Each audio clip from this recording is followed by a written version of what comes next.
여러분 안녕하세요. 자, 오늘은 지난 시간에 뒤를 이어서 이번에 이제 교과서는 84페이지, 그 다음에 프린트는 7페이지에 해당하는 고려의 대외관계와 관련된 내용에 대해서 이야기를 하도록 하겠습니다. 사실 교과서의 순서대로 따져본다고 한다면 고려의 통치제도 이후에 문벌 귀족이 어떻게 등장했었는가에 대한 내용에 대해서 이야기가 나가는 것이 순서기는 해요. 하지만 역사 순서가 그건 아닙니다. 때문에 선생님이 이것을 약간 좀 재조직을 해서 여러분들에게 제시를 하게 되는 것이니까 이런 부분 여러분들 감안해서 내용을 봐주기 바랍니다. 자, 지금부터 시작하도록 할게요. 자, 먼저 내용을 보면 다음과 같습니다. 첫 번째 3. 바로 고려의 성립과 변천에서 2번 고려의 대외관계에 관련된 내용을 보면요. 첫 번째 다음과 같은 이야기를 할 수가 있어요. 이전 시간까지 여러분들 고려의 대략적인 통치체제를 완성했었던 고려의 왕이 누굽니까? 최승로의 시무 28조를 수용했던 왕.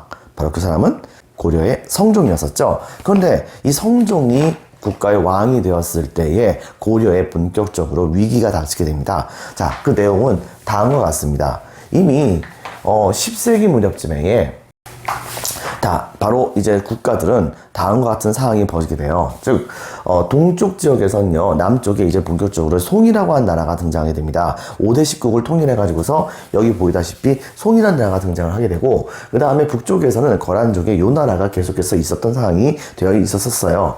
자, 그런데 이제 문제는 뭐냐면, 메인은 사실 이쪽입니다. 거란과 그다음에 송의 대립. 근데 이 송나라는 당시에 거란하고 되게 사이가 안 좋긴 했었었는데 거란족도 사실 군사적으로 그다지 밀리는 편이 아니었거든요. 때문에 양국은 대판 한번 붙으려고 생각했던 경우가 되게 많이 있었습니다. 자, 그런데 여기서 중요한 것 중에 하나가 당시에 고려의 입장에서는요, 이른바 북진 정책을 펼치고 있었던 상황입니다. 여러분들 이미 예전에 수업 시간대에 이 이야기를 했다시피 고려태조 왕건은 거란 쪽에서 바로 사신을 보냈을 때 사신은 섬으로 유배를 보내버리고 선물로 보내줬었던 낙타들은 전부 다 만부교에 묶어서 죽여버렸다고 했었죠. 바로 이러한 조처를 취했던 게 바로 고려입니다. 자, 그렇기 때문에 고려가 바로 그러한 조처를 취했던 이유는 바로 북쪽 지역을 차지했던 거란이 차지했던 그 영토가 옛날 고구려의 영토였기 때문에 그 지역을 반드시 차지해야 한다는 생각이 분명히 있었기 때문이라고 우리는 생각을 해볼 수가 있겠죠. 자, 그래가지고서 거란족은 이때 당시에 고려와 사이가 안 좋았던 상황입니다. 여기 보이다시피 VS 이렇게 나가고 있죠. 자, 그런데 이때 당시에 당연히 적은 바로 우리의 동지가 되는 거 아니겠어요? 물론 꼭 그런 것만도 아니겠지만 당시에 고려의 경우에는 송나라와 또 사이가 좋았습니다. 왜냐? 바로 송나라에 많은 그런 문물들 같은 것들을 많이 수용하게 되면 고려가 국가를 통치하는 데 있어서 많이 도움을 받을 수 있는 여러 가지 물품이라든가 여러 가지 문물 같은 것을 받을 수가 있었기 때문이었었죠. 근데 송나라 입장에서는 한편이라도 자국과 이익을 같이 한 나라가 주변에 있으면 거란족과 싸우는데 확실히 도움이 되는 거 아니겠습니까? 그렇기 때문에 바로 이때 당시에 송나라는 고려와 사이좋게 지내는 모습을 보여주게 됩니다. 그래가지고서 이때 당시에 송나라와 거란이 싸우고 그 다음에 고려와 거란이 싸우고 그 다음에 송나라 거란이 손을 잡는 모습을 보여줬어요. 여기 이제 잘 나타나지 않지만 서하란 나라는 좀 반대입니다. 바로 거란과는 약간 좀 사이가 좋게 하면서 그러면서 송나라와는 또 이제 싸움을 하는 모습을 보였던 것이죠. 근데 그렇다고 해가지고서 고려가 서하하고 싸웠다라고 얘기하기엔 거리상으로 너무 멀었거든요. 그래가지고 서로 만날 일은 별로 없었던 상황이긴 했었습니다. 자, 이런 관계에서 시간이 흘러가면서 바로 이 거란족은 고려를 그냥 냅두면 안 되겠다고 생각합니다. 그래가지고서 조금씩 고려에 대한 침공 준비 같은 것을 열심히 해나가고 있던 상황이었었죠. 바로 이때에 고려는 바로 이러한 거란의 속셈을 실제로 어느 정도 알아채기도 합니다. 여러분들 고려 제3대 임금이 누굽니까? 바로 해종을 밀어내면서 왕이 됐었던 서경으로 수도를 옮기려고 했었던 바로 정종이라는 왕이 있었다 했었죠. 바로 이 정종이라는 왕 때에 거란의 공격을 막아내기 위해서 광군이라고 하는 군대를 조직을 해요. 물론 이 광군이라고 하는 군대는 고려 왕조의 직접적인 그런 군대라기보다는 바로 호족들의 모든 사병들을 다 합쳐가지고서 조직해 놓은 군대라 볼 수 있겠습니다. 당시 그렇게 해서 모아 나섰던 고려의 군대가 30만 명 정도가 됐었어요. 그것은 그만큼 고려가 바로 생각보다도 그 국력이 힘이 셌다는 것을 알 수가 있는 것이겠죠. 물론 그렇다고 해가지고서 국왕이 마음대로 움직일 수 있는 군대가 아닌 것은 정말 안타깝긴 했었지만 말입니다. 자, 이런 상황에서 이제 상황이 조금씩 변화지게 됩니다. 나중에 가서는 12세기 무렵 때쯤에는 이제 바로 옛날 여러분들 발해의 피지배계층을 바로 말갈족이라고 한다고 했었죠. 이 말갈족이 나중에 이름이 변해서 여진족이라고 하는데, 이 여진족이 당시에 만주 지역과 한반도 북부 지역을 중심으로 해가지고서 성장을 하고 나중에 가서는 금이란 나라를 세우게 됩니다. 그리고 금이란 나라를 세우게 되는 과정 중에서 고려와 역시 충돌을 벌이게 되죠. 그 부분은 나중에 또 한번 설명을 하도록 하겠습니다. 자, 이런 상황이 되었을 때 10세기 상황에 대해서 이제 이야기를 할 필요가 있겠네요. 자, 먼저 2번 거란의 침입과 관련된 부분을 보면 다음과 같이 이야기를 할 수가 있겠습니다.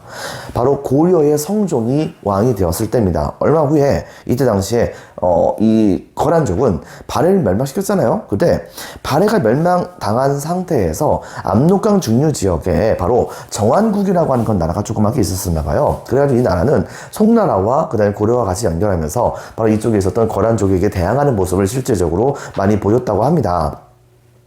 자, 근데 이제 문제가 뭐가 있었냐면, 이 정왕국이 딱 등장을 하게 되자 거란족도 당연히 발해가 또 등장하는 것은 막아야겠다는 생각에 대규모의 군대를 동원해가지고서 여기를 공격을 하게 됐었어요. 당시 기록에 의하면 자체적으로 80만 명의 군대를 동원했다라고 하는 그런 얘기가 있습니다. 그래가지고서 당시에 거란족은 약 80만 명의 군대를 동원해서 정왕국이라고 하는 곳을 공격했다고 얘기를 하는데요.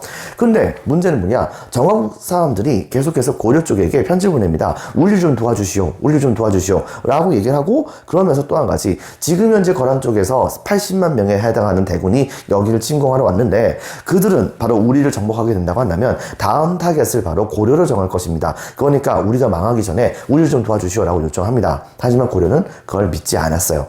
얼마 후에 어떤 일이 벌어졌느냐, 정말 정왕국이 망하게 됩니다.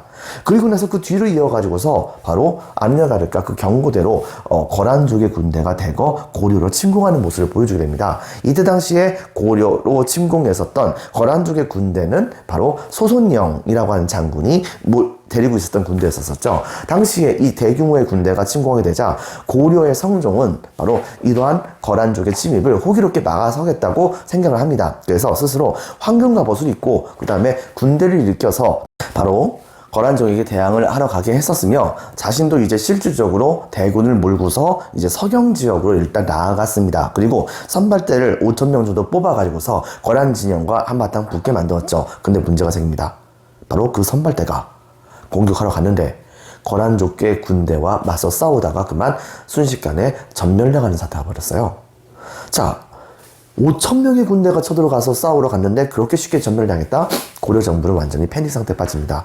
그리고서 그렇게 그 군대를 전멸시켰다는 것은 그것만큼 거란족의 군대가 그만큼 강했다는 것을 의미하는 것이 아니겠는가라고 고려의 대신들은 본격적으로 생각을 하게 됩니다. 자, 이렇게 되자 이때 당시에 이 고려는 처음에는 전혀 그렇게 생각을 하지 않았었는데, 바로 거란족의 요구사항이 도대체 그 뭔지 좀 알아보자. 그리고 일단 화해를 할 수 있으면 화해하는 것이 낫지 않겠는가 라고 생각을 해가지고서 화해의 사절을 보내려고 했습니다. 근데 문제는 뭐냐면 양측이 지금 전쟁 중이에요. 전쟁 중인데 화해의 사절을 보낸다고 한다면 상대방이 그 화해의 사절을 사신대접 제대로 할 수 있을까요? 그래가지고 이때 당시에 대신들은 상당수가 바로 거란족에게 바로 사신으로서 파견되기를 좀 더 꺼렸습니다. 그래가지고서 낮은 관직에 있는 그런 사람이 어쩔 수 없이 밀려서 파견될 수밖에 없는 상황이 됐었죠. 결과적으로 이 낮은 관직에 해당됐던 어떤 사람이 바로 거란족의 진영에 도착을 합니다. 그래가지고 거란 진영에 가가지고 이 소손영이라고 하는 장군에게 이야기해서 도대체 왜 쳐들어왔습니까? 라고 물어보려고 했었어요. 그런데 고려 쪽의 사신이 도착을 하게 되자 갑자기 소손영은 진영에서, 거란족의 진영에서 몸을 빼꼼히 열더니 물어봅니다. 그대는 고려에서 직급이 어느 정도 되는가? 라고 딱 얘기를 했는데 자기의 직급을 얘기했을 거 아니에요? 근데 그 직급이 굉장히 낮았던 겁니다. 그렇게 되자 이때 당시 소손영은 뭐라고 얘기했냐면, 대국에서 대신이 왔는데 작은 나라에서 이렇게 작은 낮은 관직에 있는 사람을 보내가지고서 맞이한다는 게 말이 되는가? 이렇게 하면서 우리들은 딴 거 필요 없다.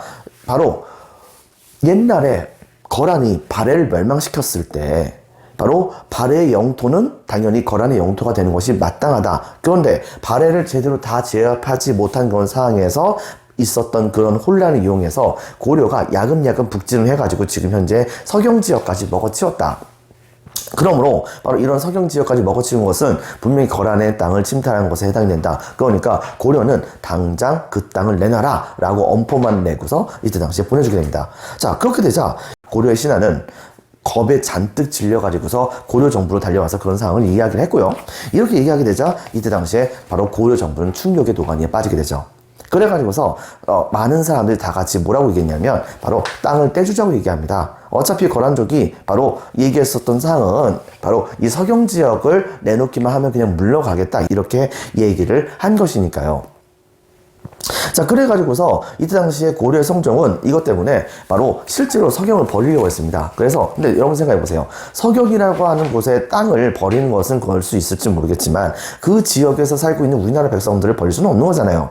그래가지고 어떻게 했냐면 고려 백성들에게 전부 다 지금 현재 서경에다 사실 엄청나게 많은 양에 해당하는 군량을 쌓아놓고 있는 상황이었었는데 이 군량을 버릴 수는 없으니까 그러니까 어떻게 했냐면 백성들에게 일단 최대한 나눠주고 그 백성들에게 바로 고려의 군대와 같이 남쪽으로 내려가자고 설득을 합니다. 그리고서 내려가려고 했었는데 문제는 뭐냐, 쌀을 다 나눠줬음에도 불구하고 이때 당시 쌀이 너무 많이 남은 거예요. 그래가지고서 이 쌀의 경우에 그냥 바로 강물에다 갖다 버리려고 했었죠. 근데 그때 바로 그런 상황을 알게 됐었던 아주 현명한 어떤 한 신하가 성종에게 달려옵니다.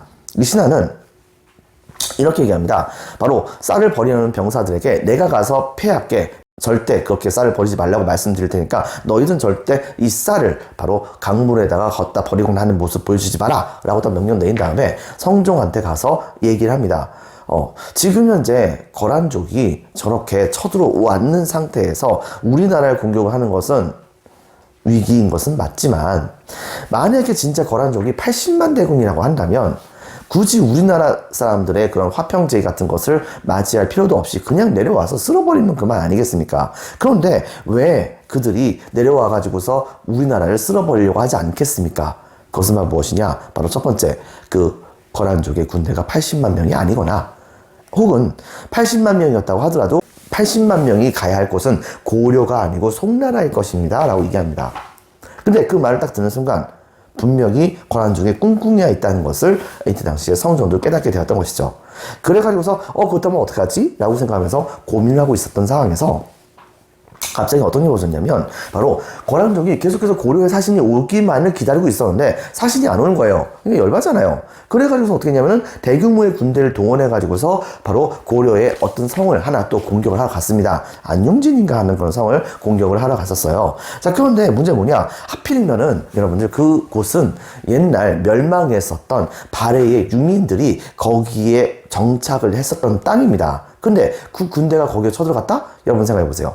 나라를 멸망시켰었던 거란족의 군대가 지금 자기가 살고 있는 곳에 쳐들어옵니다. 그런 상황에서 바로 이 지역에 있는 사람들이 눈이 뒤집히겠어요? 뒤집히지 않겠어요? 당연히 눈이 다 뒤집혀버리겠죠. 결과적으로 어떻게 벌어졌느냐? 이들은 이때 당시에 엄청나게 바로 이 거란의 공격에 저항을 해서 끝끝내 거란족의 군대를 패배를 시켜버리는 전과를 실제로 올리게 됩니다. 그러자 거란족의 경우에도 이때 당시 고려군이 생각보다 만만치 않음을 깨닫고 더 이상 공격을 하지 않으면서 고려에게 계속해서 항복하라고 편지만 보냈던 것이죠. 결과적으로 어떤 일이 벌어졌냐면 이때 당시에 바로 이 신하는 성종을 설득해서 바로 누구도 거란족의 진영에 갈 생각을 하지 않으니까 그렇다고 한다면 내가 가겠습니다 라고 얘기를 해가지고서 본인이 직접 거란족의 진영으로 갑니다. 바로 그 신하의 이름이 누구일까요? 여러분들, 그 신하의 이름은 바로 서희라고 하는 분이었습니다.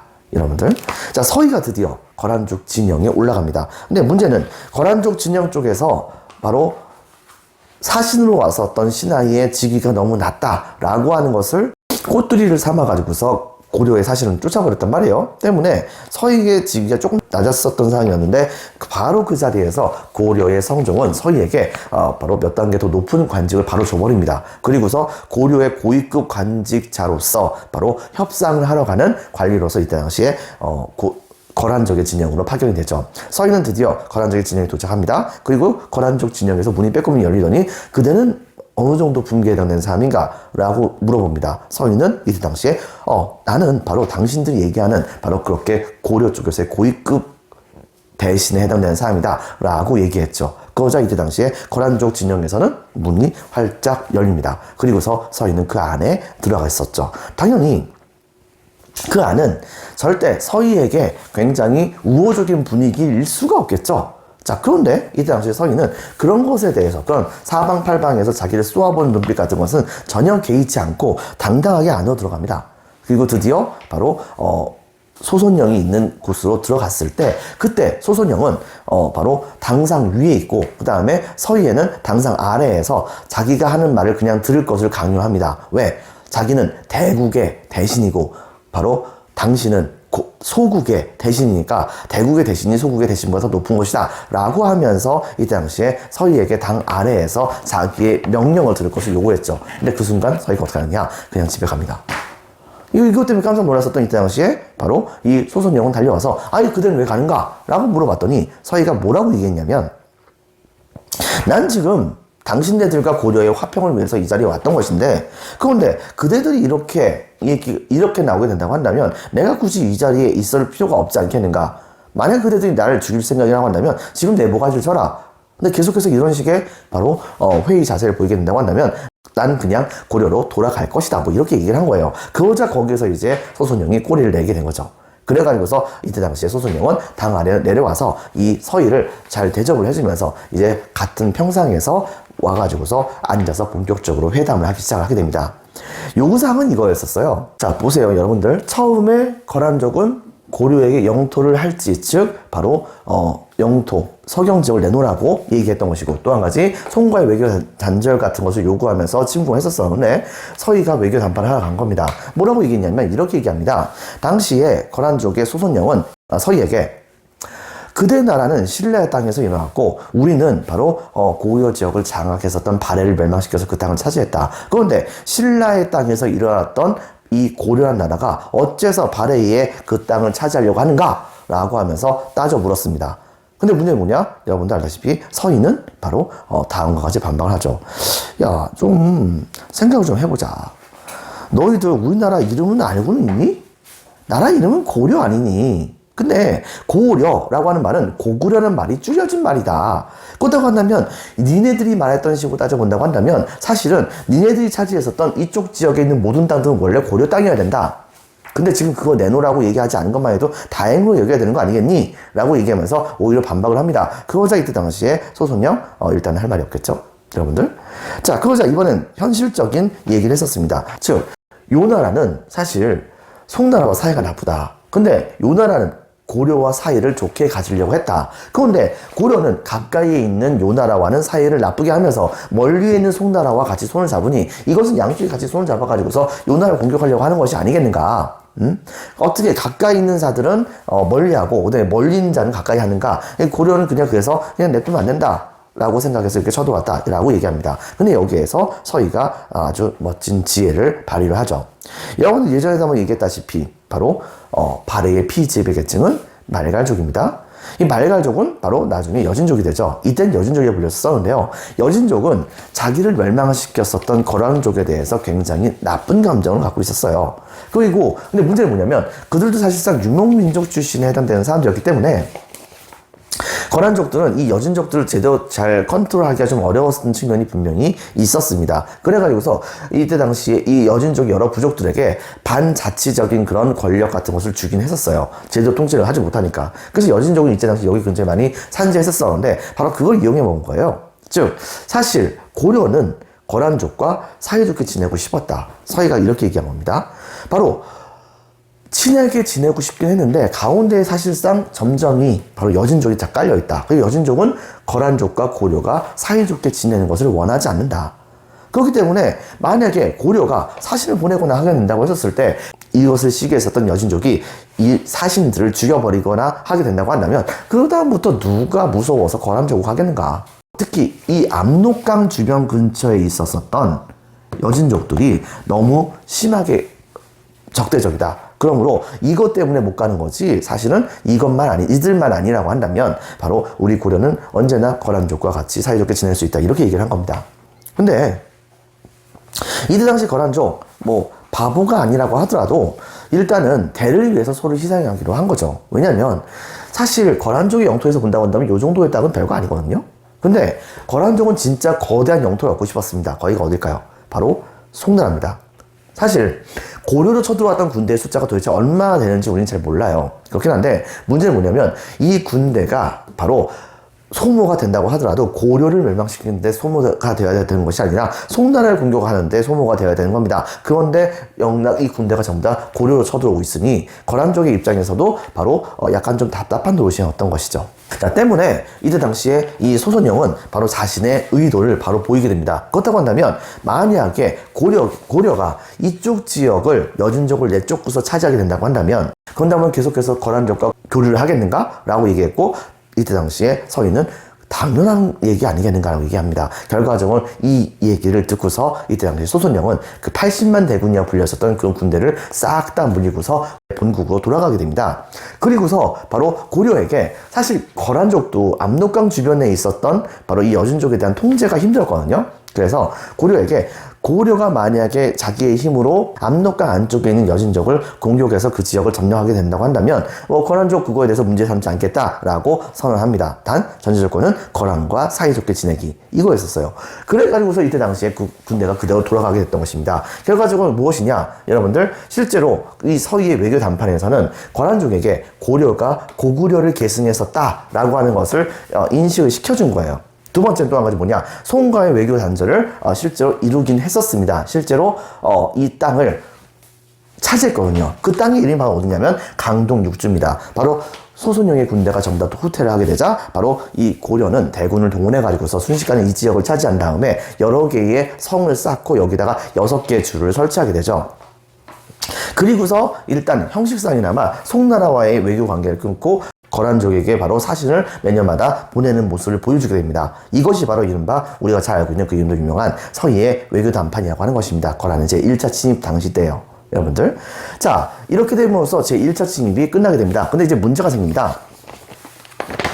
여기서 비운이라기보다는 약간 좀 불행의 아이콘과 같은 그런 존재가 등장하게 돼요. 즉 무슨 말이냐면 고려의 성종은 그렇게 해가지고서 나중에 가서는 고려를 완성했다는 평가를 받으면서 돌아가시게 되잖아요. 근데 이제 문제는 뭐냐 이때 당시에 고려의 성종은 바로 자기의 조카에게 왕위를 물려주게 됩니다. 그 조카가 바로 누구냐 바로 고려 성종 전에 있었던 왕 경종의 갓난쟁이 애기 성종의 누이의 아들이었었던 사람에게 자신의 왕위를 물려주게 되죠. 바로 목종이었었어요. 근데 문제는 뭐냐면 여기서 이제 한 가지 커다란 문제가 생기게 돼요. 즉 이때 당시에 성종의 두 남매는 사실은 둘 다 한꺼번에 경종에게 시집을 갔었습니다. 그러니까 전 왕의 왕비였던 거예요. 자, 근데 이제 문제가 뭐가 있었냐면 이들은 이때 당시에 경종이 돌아가신 다음에 말 그대로 청산과부로 살아야 되는 그런 상황이 벌어졌었습니다. 그래가지고서 이들은 그냥 본가로 돌아가거나 하는 모습을 보여주게 됐었는데요. 그 중에서 성종의 가장 큰 누이는 바로 경종의 아들을 낳았었다고 했었잖아요. 근데 성종의 두 번째 누이의 경우에는 아이도 없었습니다. 말 그대로 청산과부입니다. 자, 그런 상황인데 문제는 뭐가 생기게 되느냐 또 다른 사람이 찾아옵니다. 그것은 바로 누구냐 왕건은 그때 당시에 여러 명의 자식들을 뒀었다고 했었죠. 그렇죠? 근데 그때 당시에 왕욱이라고 하는 아들이 한참 밑에 있는 아들이었겠죠? 이때 당시에 경종의 비이자 성종의 누이를 우연찮게 서로 만난 거예요. 근데 문제는 뭐냐면 여러분들 알다시피 고려태조 왕권을 강화시키기 위해서 주로 자기의 자식들과 자기의 손자들끼리 결혼시키는 모습을 보여줬다고 했었죠.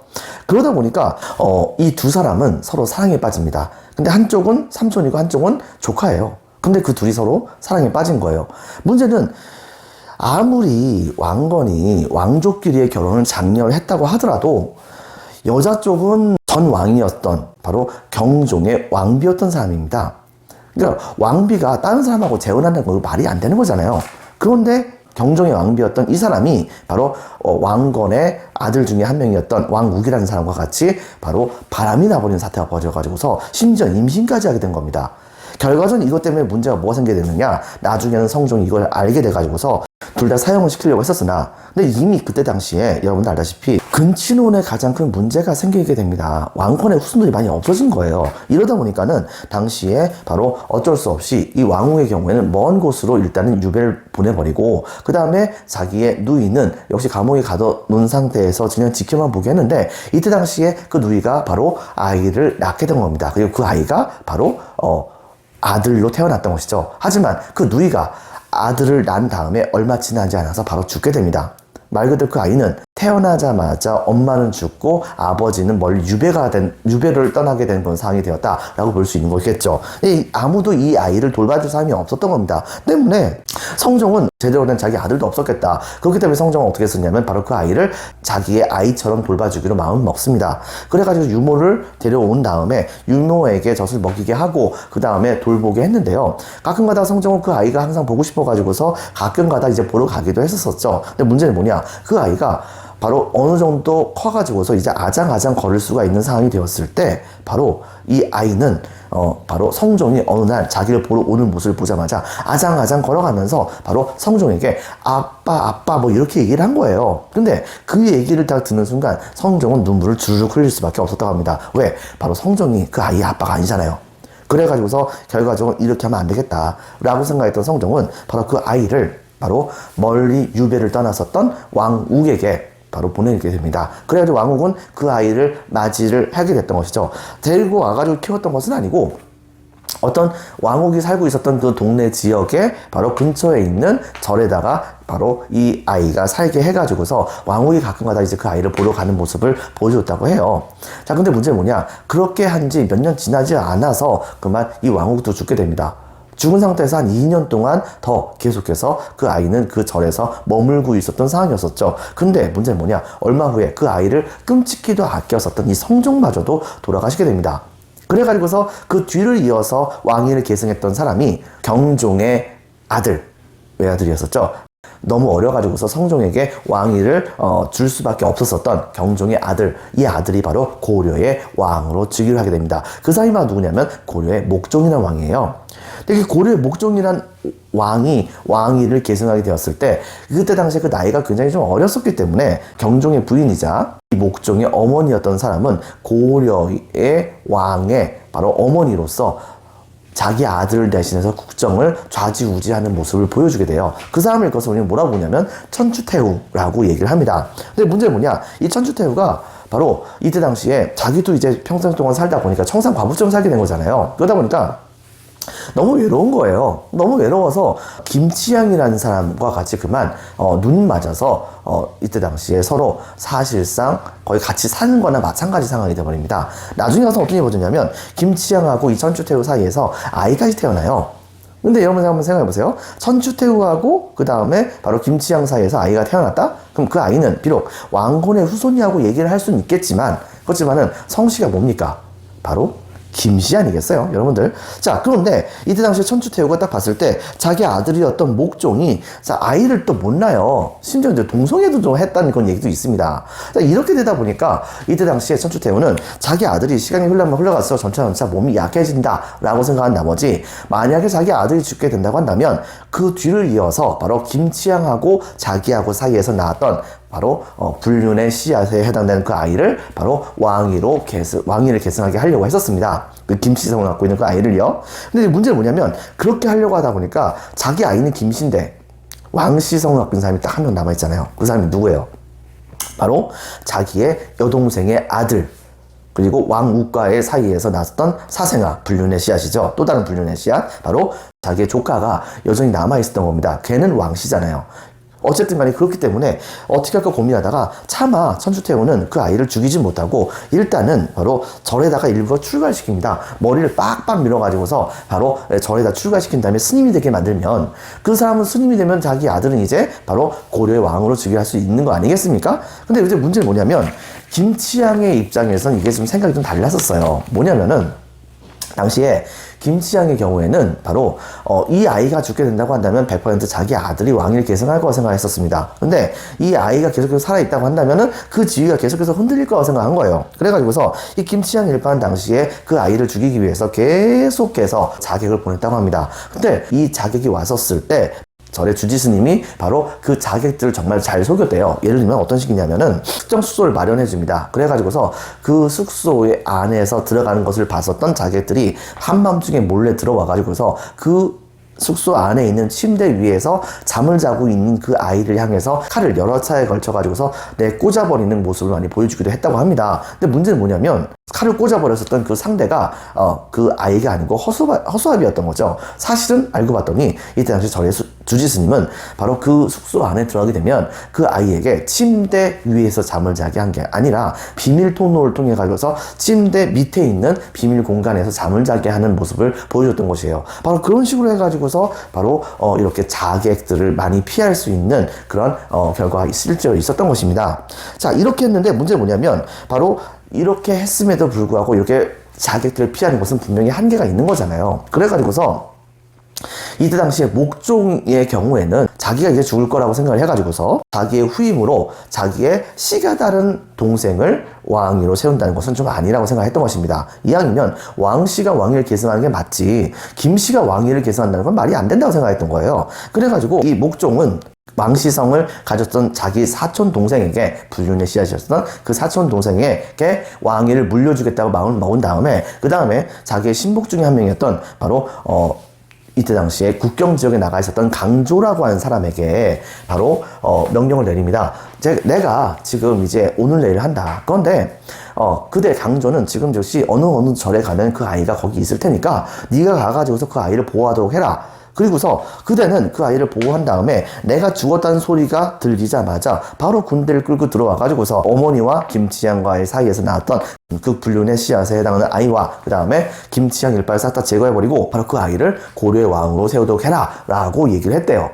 자, 그렇게 해가지고서 이때 당시 강조는 군대를 동원해서 스님이 되었던 그 왕족에 해당하는 그 아이를 구출합니다. 그 다음에 바로 이 목종이 곧 돌아가실 것 같으니까 돌아가시려고 하는 그 시간을 기다리려고 했었대요. 근데 이제 문제는 뭐냐면 이 목종이 돌아가셨다는 얘기가 들리지 않는 거예요. 근데 개경 쪽에서는 이미 목종이 그렇게 그 아이를 구했다는 소리를 들었습니다. 근데 개경 쪽에서는 바로 그 강조를 제거해야지 되겠다고 생각했던 거예요. 그래가지고서 어떻게 했냐면 천추태와 김치향 일파는 갑자기 강조에게 당장 서울로 들어올 것을 바로 명령서를 전달하게 됩니다. 즉 지금 현재 목종께서 아프시니까 네가 빨리 와가지고서 목종의 임종을 지킬 수 있도록 해라 라고 편지를 딱 보냈답니다. 그런데 문제는 뭐냐면 강조도 이 편지를 딱 받아보긴 했는데 이게 목종이 직접적으로 보낸 편지가 아니었던 거예요. 그러다 보니까 강조가 이것을 믿어야 될지 말아야 될지 고민하다가 그러다가 이때 당시에 서경에 살고 있었던 자기 아버지한테 편지 보냅니다. 편지 보내가지고 지금 상황이 어떻게 된 것입니까? 라고 딱 물어봤을 때 그 아버지는 뭐라고 했냐면 지금 현재 목종은 돌아가셨다 라고 딱 얘기를 한 겁니다. 이미 돌아가신 상태에서 임종은 지켜라 라고 얘기한 것은 곧 자기를 죽이겠다고 하는 김치향 일파의 농간이라고 생각했었던 이때 당시에 강조는 바로 군대를 그대로 몰아가지고서 바로 개경을 공격한 다음에 순식간에 개경을 함락시켜버립니다. 그렇게 하고서 그 다음에 목종의 시신을 찾아서 목 놓아 울으려고 했었는데 문제는 뭐가 생겼느냐? 바로 목종이 살아있었던 겁니다.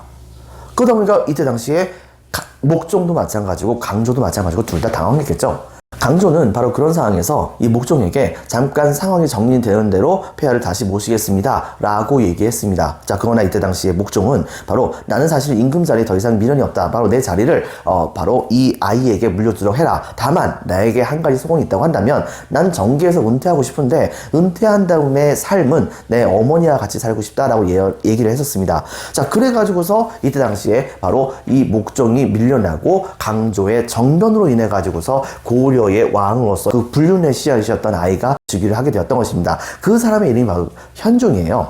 근데 이제 문제는 뭐가 있었냐면은 강종이 이때 당시에 그렇게 현종을 왕위로 올린 다음에 그 다음에 바로 천추태후와 그 다음에 목종은 멀리 귀향을 보내는데 이 귀향을 보내는 과정 중에서 강종은 나중에 목종을 추종하는 세력에 의해서 목종이 다시 한번 왕위 계승권을 주장할 수도 있다 생각을 해가지고서 목종이 귀향 가는 길에 그 목종을 죽여버립니다. 그렇게 하고 나서 이때 당시에 강조가 정권을 주도하는 그런 모습을 보여주게 되었던 것이죠. 자, 그런데 이제 문제가 뭐가 생겼냐면 이 강조의 정변이 일어났을 때쯤에 고려를 벼르고 있었던 나라가 있었습니다. 거기가 바로 어디냐? 역시 거란족입니다. 거란족의 경우에는 고려가 이 지역을 차지를 하게 되면은 그러면 그 다음부터 고려와 거란족의 사이가 되게 좋아질 거라 생각했었어요. 물론 고려는 어느 정도 약속을 지켰습니다. 표면적으로는 송나라와 외교 관계를 끊었고요. 두 번째 이때 당시에 거란족에게 정기적으로 사절을 보내긴 했었어요. 근데 문제는 뭐냐? 고려가 진심을 다해서 거란족에게 다가가려고 했던 건 아니었습니다. 사실 암암리에는 송나라와 교류를 했었습니다. 그 다음에 또 한 가지 고려는 계속해서 바로 거란족의 공격을 대비해가지고서 새롭게 얻었던 이 강동 육주 지역을 거의 요새화를 해버립니다. 이런 모습을 보여주게 되자 아무래도 고려에게 속았다 생각했었던 이때 당시에 거란족은 우리가 바로 고려에게 줬던 땅인데 고려 너희들 너무 싸가지 없네. 그러니까 너희들 당장 그 강동 육주 내놔 라고 요구를 하게 됩니다. 하지만은 고려 줬다 뺏는 게 어디 있습니까? 당연히 계속해서 가지고 있어야죠. 자, 이렇게 되게 되다 보니까 이때 당시에 바로 고려를 공격할 수 있는 명분을 찾으려고 했었었는데 당시 거란족에서도 바로 성종이라고 하는 왕위를 계승했던 상황이었어요. 그런 상황에서 성종은 강조의 정변이 고려에서 일어나게 되자 바로 이 강조가 임금님을 무너뜨리고서 바로 새로운 임금을 세웠으니까 이건 완전히 역적이다. 그러므로 얘를 없애겠다라고 하는 명분으로, 근데 그게 명분이 되는지 모르겠지만 바로 이때 당시에 거란족의 성종이 직접 한 40만 대군을 끌고서 고려를 침공을 하게 됩니다. 여러분들, 그런데 이 군대가 쳐들어오게 되었을 때 고려도 약간 좀 벙찌게 됐었던 것이죠. 하지만 강조가 이른바 무인이에요. 그러다 보니까 이때 당시에 쳐들어왔었던 그러한 이 거란족의 군대를 바로 맞서 싸우겠다고 강조가 직접적으로 약 30만 명에 해당되는 고려 군대를 조성합니다. 그래가지고서 북쪽으로 쳐 올라갔었죠. 그리고 이때 당시에 이 거란의 군대의 상당수는 전부 다 기마병이었었는데 고려의 군대의 상당수는 보병입니다. 하지만 고려 같은 경우에 이때 당시에 아주 독특한 바로 거란족의 기마병을 상대할 수 있는 바로 이 비밀 병기가 있었어요. 그것이 바로 뭐냐? 검차라고 하는 겁니다. 이 검차라고 하는 것이 어떻게 생겼냐면요, 바로 이렇게 생겼습니다. 즉 바로 말이 쳐들어오게 된다고 한다면 이때 당시에 이 검차를 조종하는 그런 사람이 말이 달려오는 곳을 향해 가지고서 이렇게 뾰족뾰족 튀어나온 부분을 이렇게 갖다 대는 거예요. 그렇다고 한다면 여러분들 기마병이 달려와 가지고서 바로 이 검차를 뚫고서 고려군 진영으로 들어갈 수가 있겠습니까? 당연히 들어갈 수가 없겠죠. 때문에 이때 당시에 거란족의 기마병이 쫙 하고 달려왔을 때 고려군은 이 검차를 일렬로 쫙 깔아놓은 다음에 한꺼번에 이것을 쭉 하고 밀고 나간 겁니다. 당연히 거란족의 군대는 여기에서 대패를 할 수밖에 없었겠죠.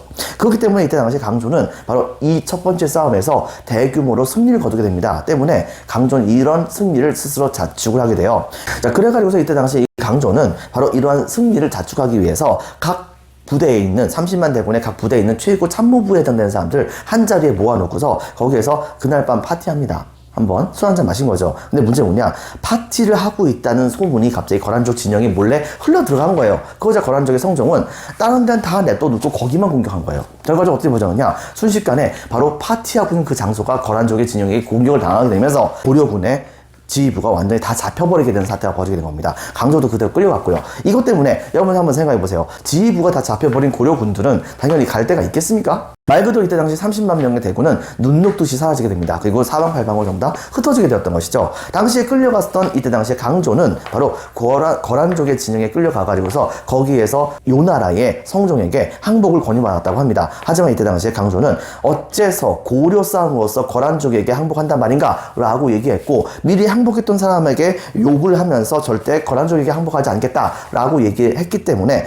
요나라의 성종은 이 강조를 아까워하면서 처형시켰다고 하죠. 근데 문제는 뭐냐면 이렇게 된 상태에서 거란족의 군대를 막아낼 수 있는 군대가 제대로 있던 상황이 아니었던 겁니다. 자, 그때 당시에 이 거란족의 군대는 일단은 이 강동 육주 지역에는 몇 개의 성을 점령을 해요. 점령을 한 다음에 계속해서 남쪽으로 내려와 가지고서 평양성까지 공격을 하러 갑니다. 근데 문제는 뭐냐? 평양성 지역의 경우는요, 일시적으로 적들을 막아낼 수 있는 군대가 없었기 때문에 다른 지역에 여진족을 방비를 하기 위해서 보냈었던 군대가 바로 평양성까지 와 가지고서 방어를 했었거든요. 약간 원래 평양에 있는 관리는 거란족에게 항복을 하려고 했었는데 나중에 바로 고려의 궁원군들이 와 가지고서 서경 지역의 총책임자를 죽여버리고 바로 거기를 중심으로 해가지고서 거란족과 대판 붙으려고 하는 모습을 보여주게 됩니다. 하지만 문제는 뭐냐? 거란족의 대군이 공격을 하게 되자 이 주체했던 세력들이 일부는 도망가고 일부는 적들과 싸우다 가면 잡혀버리게 돼요. 그래가지고서 서경이 함락당할 뻔했거든요. 근데 여기서 바로 그 지역에 한 2관 정도밖에 안 됐었던 부사관? 뭐 이 정도에 해당됐었던 그런 관직에 있었던 강민첨이라고 하는 장군이 이때 당시에 들고 일어나가지고서 서경 지역에 있는 사람들을 전부 다 똘똘 뭉치게 한 다음에 그 사람들이 중심이 돼가지고서 끝까지 거란족에게 저항을 하게 됩니다. 때문에 서경이 함락을 안 당해요.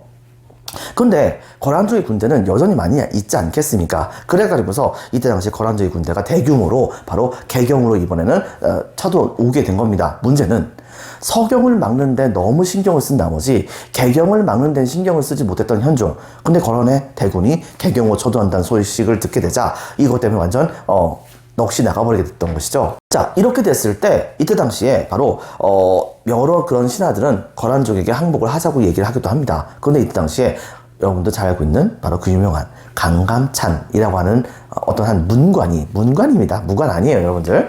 이 사람이 반드시 거란족과 싸움을 벌여야 합니다. 그리고 지금 현재 개경이 함락당할 수도 있습니다. 근데 당장 폐하께서는 일단은 적들에게 잡히면은 바로 고려가 망하는 것이니까 일단 남쪽으로 도망가시지요 라고 얘기를 해요.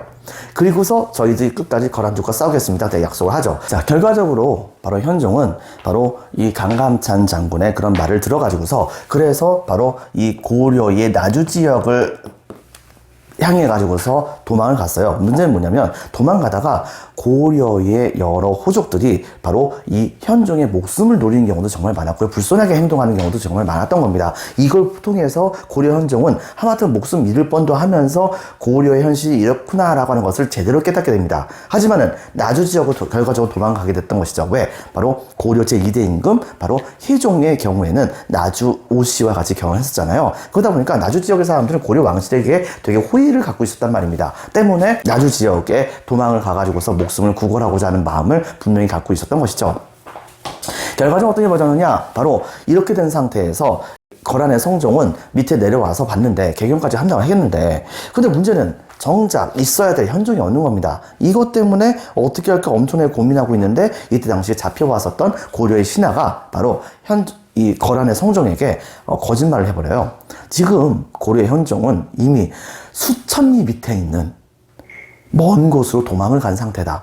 그러므로 지금 현재 아무리 쫓아가봤자 의미가 없다. 그러니까 나중에 고려의 현종이 바로 스스로 가가지고서 상황이 정리되면은 직접 와서 항복을 한다고 할 테니까 그러니까 거란의 성종은 그냥 돌아가시는 게 어떻겠습니까? 이렇게 얘기합니다. 때문에 이때 당시에 거란의 성종은 좀 고민하죠. 근데 당시에 어떤 일이 있었냐면 강동 6주 중에서 아직까지 함락당하지 않았던 몇 개의 성이 있었어요. 근데 거기 성에서 바로 30만 대군의 고려 군대가 전부 다 흩어졌다고 했었죠. 근데 그들 중에서 상당수가 이 강동 6주에 있는 여러 개의 성으로 다 제각각 들어갑니다. 들어간 상태에서 당시에 이 지역의 한 성의 성주였었던 바로 양규라고 하는 사람이 인근성에 있는 김숙궁 장군과 같이 연합을 해가지고서 한 1000여 명 정도에 해당하는 특공대를 만들어요. 그리고서 어떻게 했냐면은 40만 대군이 이쪽으로 내려와가지고서 여기에서 먹고 자고 할 거 아니에요. 그렇다고 하면 그들이 먹고 자고 할 바로 보급품을 계속해서 보급을 해주고 있는 상황이었겠죠. 그런데 가가지고서 어떻게 했냐면 그 보급품 부대를 다 없애버린 겁니다. 그래가지고서 이들은 나가가지고서 거란족의 보급품 부대가 오면은 가서 다 없애버리고 불태워버리고요. 이번엔 이쪽에서부터 거란으로 돌아가는 그런 거란족의 군대 행렬에는 고려에서 끌려갔던 엄청나게 많은 사람들이 있었는데 이 사람들이 다 나서가지고서 거란족을 다 섬멸시킨 다음에 다 구해버립니다. 거의 1000명의 최고의 특공대였던 것이죠, 여러분들. 자, 그리고 심지어는 한 1700명인가? 정도에 해당하는 군대를 동원해가지고서 이게 말이 안 되는 거예요, 여러분들. 성을 지키고 있었던 거란족 한 6000명인가 7000명 정도가 있었던 거란족의 성을 공격해서 거기에 있는 거란족 전부 다 전멸시켜버리고 성을 함락시키는 정도까지 올리게 됩니다. 말 그대로 여기서 날고 기는 겁니다. 문제는 그렇게 하다 보니까 결과적으로는 거란족이 더 이상 40만 대군 쪽에다가 바로 식량을 조달할 수가 없는 상태가 되게 됐었어요. 즉 거란의 성종은 더 이상 있을 수가 없었단 말입니다. 때문에 거란의 성종은 나중에 현종이 직접적으로 거란에 와서 바로 조공을 바쳐야 한다 라고 하는 것을 말로서만 약속을 하고 그리고서 드디어 후퇴를 하게 되었던 것이죠. 근데 문제는 뭐냐면 후퇴를 하는데 오늘도 바로 거란족의 보급 부대를 공격하러 갔었던 양주 장군과 김숙공 장군 그리고 저쪽에서 또 열심히 싸우다가 이러다가 이번엔 저쪽에 대규모의 성종의 군대가 오고 있었던 겁니다. 근데 이들은 정말로 가가지고서 성종의 본대 수십만 대군이 있는 곳을 1000명의 결사대를 끌고 가가지고서 정말 미친 듯이 싸움을 벌였다고 합니다. 여러분 생각해보세요. 1000명 vs 40만 명 누가 이기겠습니까?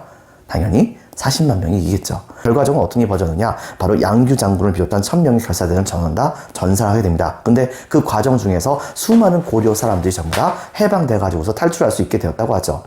그리고 그 뒤를 계속해서 고려 군대가 쫓아올 수 있는 상황이었기 때문에 어쩔 수 없이 거란의 성종은 후퇴를 할 수밖에 없는 상황이 되었던 것입니다. 결과적으로 양규의 하약으로 바로 2차의 바로 이 거란 쪽의 침입은 결과적으로 실패하게 됐던 거예요. 자, 근데 문제는 뭐냐면 그 뒤를 이어서 이번엔 3차입니다. 고려의 현종은 이 일이 있고 나서부터는 본격적으로 국가를 재정비하기 시작을 해요. 여러분 혹시 기억나는지 모르겠는데 고려의 지방 관제가 고려의 현종에서부터 예종까지에 이르는 시기 동안 정착을 하게 됐었다라고 얘기를 했었죠. 바로 그 시작을 현종이 본격적으로 진행했던 것이라 볼 수 있는 것인데, 당시에 현종은 바로 첫 번째 개경 지역에 대한 방어를 엄청나게 열심히 합니다. 두 번째는 뭐라 하게 되냐면 나름대로 군대 훈련 같은 걸 열심히 또 하는 것도 있었어요. 자, 그렇게 한 다음에 바로 거란족에게 편지를 보낼 때 어떻게 썼냐면, 거란족이 바로 고려의 현종에게 이제 때가 되었으니 거니 와가지고서 직접적으로 조공을 바치세요 라고 왔는데, 이때 당시에 현종은 처음에는 계속해서 현종께서 아프셔서 못 갑니다. 뭐 이렇게 얘기하더니 나중에 와서는 거란 쪽에서 사신이 왔을 때 그 사신을 아예 그냥 가둬버려요. 여러분들, 이렇게 되는 상황이 벌어지다 보니까 안 되겠다 싶었던 이때 당시에 거란 쪽에서는 고려에게 본때를 보여주겠다라는 생각에 바로 10만 명의 군대를 동원해서 소배합 장군을 동원해서 이때 당시에 고려를 다시 한 번 더 침공하는 모습을 보여주게 됩니다. 문제는 뭐냐? 현종이 이때 당시에는 확실하게 준비를 했습니다. 21만 명 정도에 해당하는 군대를 미리 모아놨던 거예요. 그리고 그때 당시에 바로 이 군대를 총지휘한 사람은 바로 강감찬 장군이었습니다. 문관이긴 하지만 장군의 자리를 차지했던 것이죠. 이때 당시 그 강감찬 장군은 20만 대군을 동원해가지고서 거란족의 공격을 나름대로 막으려고 했었습니다. 근데 거란족은 이 고려군의 그런 공격을 피해가지고서 접전이 예상될 곳에 해당되는 곳을 멀리 피해가지고서 고려의 개경으로 직방으로 가려고 했었습니다. 문제는 뭐냐? 그 직방으로 가려고 했었던 여러 곳에다가 고려의 군대는 각종 매복을 많이 했던 거예요. 예를 들면은 바로 거란족의 군대가 지나가고 있었을 때 상류 지역의 물을 소가죽 같은 것을 막았다가 터트려가지고서 물을 확 쓸려버리게 해가지고서 거란족을 혼란 속에 빠뜨려서 공격해서 없앴다든가 와 같은 조처를 많이 취했던 것이기도 하죠.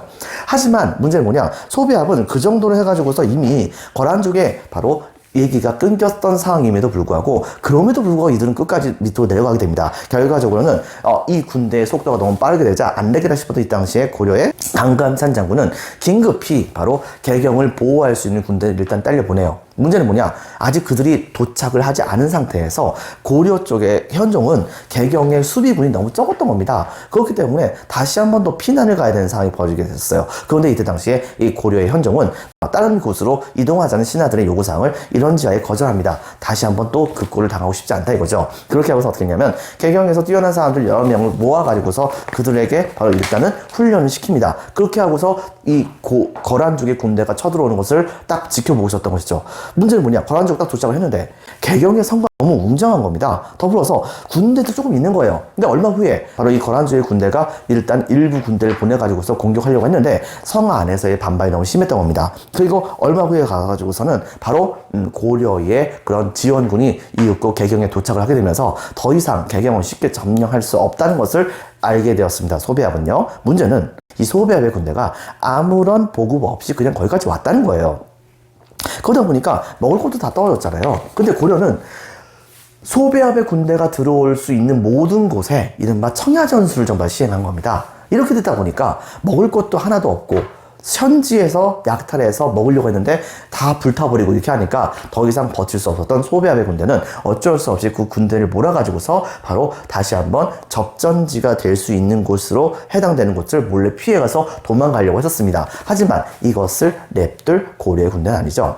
강감찬 장군은 여러 곳에서 이러한 소배합의 군대를 매복을 했다가 다시 한번 계속해서 공격합니다. 그렇게 했기 때문에 소배합의 군대는 조금씩 줄긴 했었어요. 하지만 10만 명의 군대 숫자는 결코 작은 숫자는 아니었었죠. 때문에 고려의 군대는 이때 당시에 일단은 이 소배합의 군대와 대판 붙기로 합니다. 그래가지고서 바로 이 귀주라고 하는 곳에서 20만 명에 해당하는 고려의 군대를 일반적으로 쫙 세워놔요. 그렇게 하고 나서 거란족의 군대가 미리 거기까지 올 때까지 기다리고 있었던 것이죠. 아니나 다를까 거란족의 군대가 드디어 귀주 지역에 도착을 하게 됩니다. 근데 문제는 뭐냐면 거란족의 군대가 도착하기 전에 강감산 장군의 명령에 의해서 모든 군대들이 귀주에 도착을 해야 되는데 한 1만 명 정도에 해당하는 군대들이 아직 도착을 하지 않은 거예요. 그것 때문에 이 강감산 장군은 약간 좀 불안했었었는데 아직 그 군대가 도착하지 않은 상태에서 갑자기 바로 거란족의 군대가 도착한 겁니다. 거란족의 군대는 어차피 고려군은 뚫고서 가야겠다라고 생각했기 때문에 바로 접전이 벌어지게 됩니다. 그래서 양쪽은 굉장히 치열하게 전투를 벌이게 되었던 것이죠. 당시에 거란족의 군대의 상당수는 말 그대로 최정의 군대였었습니다. 거란족 최정의 군대가 쳐들어왔던 것인데 고려군은 말 그대로 전군을 다 동원해서 싸웠던 것이죠. 문제는 뭐냐? 시간이 흘러가면 흘러갈수록 숫자는 분명히 고려 군대가 많았지만 고려의 군대의 상당수는 보병이고 거란족의 군대의 상당수는 기병이에요. 기병하고 보병하고 1대1로 싸우면 누가 이깁니까? 2대1로 싸워도 기병이 이깁니다. 때문에 여러분들 얼마 후에는 기병 위주의 바로 거란족의 군대가 점차 우위를 차지해서 고려군의 군대가 그만 패색이 짙어질 수밖에 없는 상황이 되게 됩니다. 근데 그때쯤에 갑자기 어디선가 부 하는 소리가 들리는 거예요. 알고 봤더니 바로 거란족의 뒷덜미에 아직까지 합류를 하지 못했던 고려군 1만 명의 군대가 뒤에서 갑작스럽게 거란족의 군대의 뒤를 쳐버린 겁니다. 여러분 결과적으로 생각해보세요. 거란족은 양쪽에서 그대로 샌드위치가 된 겁니다. 결과적 이 전투의 끝에 바로 소배합은 바로 간신히 자기 목숨 살고서 후퇴를 했고요. 몇천 명 살지 않고서 전부 다 이때 당시 거란군의 상당수는 전면하거나 고려군에게 바로 포로로 잡히게 되는 고려군은 대전과를 일으키게 됩니다. 이 대첩이 바로 우리나라의 몇 대 대첩 중에 하나라고 불리는 이른바 귀주대첩이라고 하죠. 강감찬 장군의 이런 귀주대첩이 있고 나서 더 이상 거란은 고려를 함부로 침공하고 싶지가 않습니다. 왜? 고려가 쳐들어오지는 않았지만 고려를 제압하기 위해서 공격을 하면 맨날 거란족은 깨질 수밖에 없거든요. 손해밖에 안 나는 겁니다. 그러다 보니까 이때 당시에 거란은 아유 그래 그럼 네 마음대로 해라 라고 하면서 고려를 나름대로 엄청나게 복속시키는 것을 일단은 포기합니다. 근데 문제는 뭐냐면 거란족이 쳐들어왔을 때 고려도 분명히 피해가 많았거든요. 때문에 특히 예를 들면 2차 침입 때는 개경이 함락되면서 개경에 그때까지 만들었던 모든 책들 예를 들면 처음부터 바로 목종 때까지 만들었던 모든 실록, 고려왕조 실록이 있었습니다. 근데 이런 것들 다 불타버렸어요. 이런 식의 문제가 있었기 때문에 그렇기 때문에 고려도 피해가 너무 막심했단 말입니다. 자, 이런 상황이었었는데 바로 거란족이 또 쳐들어오면 고려도 좀 골치 아픈 건 맞았거든요. 때문에 일단은 어떻게 했냐면 고려는 어쨌든 간에 거란족에게 조언 바쳤습니다. 강화를 했어요. 강화를 했지만 대놓고서 거란족 침공할 때는 우리가 이렇게 싸우겠다라는 걸 보여주기 위해서 국방력을 강화하는 정책을 펼치게 됩니다. 첫 번째, 개경 지역에다가 나성을 축조합니다. 몇 겹에 걸쳐서 개경 방어를 확실하게 만들죠. 두 번째, 바로 아예 압록강에서 도련포에 이르는 지역까지를 바로 이때 당시에 천리에 이른 지역을 전부 다 장성을 쌓아가지고서 확실히 고려의 영토로 삼는 데에 성공을 하게 됩니다. 나중엔요, 송나라가 고려가 이렇게 거란족의 공격을 막아내는 것을 보고서 너무나도 기뻐서 고려를 사실상 이제 대등한 국가 대우를 해주겠다고 얘기하면서 되게 축하를 많이 해주기도 했었어요. 그리고 그 다음에 동북아시아 지역에서 고려는 송과 거란 사이에서 절대로 이제 무너뜨릴 수 없는 절대적인 추의 역할을 확실하게 하게 되었다라고 하는 것을 여러분들 기억을 해주기 바랍니다. 이제부터 내용을 보면 다음과 같습니다. 여러분들 프린트 7페이지. 자, 1번 고려 전기의 대외관계에서 동그라미 1번. 자, 별표 1개 반. 10세기 무렵쯤엔 동그라미 1번 송, 거란, 고려가 통일왕조를 형성했고 동그라미 2번 송과 고려가 친선했으며 동그라미 3번 고려는 빈칸에 적혔습니다. 무슨 정책이죠? 바로 북진 정책이죠. 북진 정책으로 인해서 거란과 대립을 했었습니다. 그리고 고려 정종 때에 광군, 빈칸에 적혔습니다. 광군이라고 하는 군대를 조직해서 거란족의 공격에 대비를 했었죠. 12세기 무렵쯤에는 빈칸에 적혔습니다. 여진족, 동그라미 1번. 이들은 이때 당시에 한반도 북부와 만주에서 성장하면서 동그라미 2번 이후 금이란 나라를 세우고서 바로 고려와 대립을 하거나 거란족과 대립을 하는 모습을 보여주기도 했었습니다. 2번 거란의 침입을 보면요. 송과 대립하던 빈칸에 적혔습니다. 거란이 송과 친선 관계인 고려로 침공하게 됩니다. 밑줄. 자, 별표 2개. 1차 침입에서는요. 자, 고려에 빈칸에 적혔습니다. 고려의 거란 배척을 구실 밑줄 쫙. 자, 그 다음에 다음 주에 고려를 침공하게 됩니다. 동그라미 1번 요구사항은 영토. 동그라미 2번 송과의 외교 단절 같은 걸 요구했었죠. 하지만 여기에서 바로 서희의 외교 담판이 모든 것을 해결했죠. 바로 빈칸에 적혔습니다.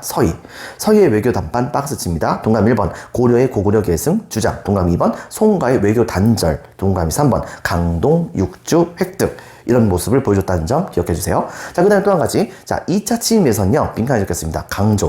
강조의 정변 구실 밑줄. 자, 강동 육주를 요구했었는데요. 나중에 이것 때문에 밑줄 칩니다. 개경, 함락 등으로 위기. 하지만 격퇴를 합니다. 이때에 무쌍을 찍었었던 대표적인 장군이 있었습니다. 고려의 장군, 바로 양규라고 하는 분이 있었다는 거 기억을 해주기 바랍니다. 자, 그 다음에 세 번째, 바로 3차 침입입니다. 별표 하나.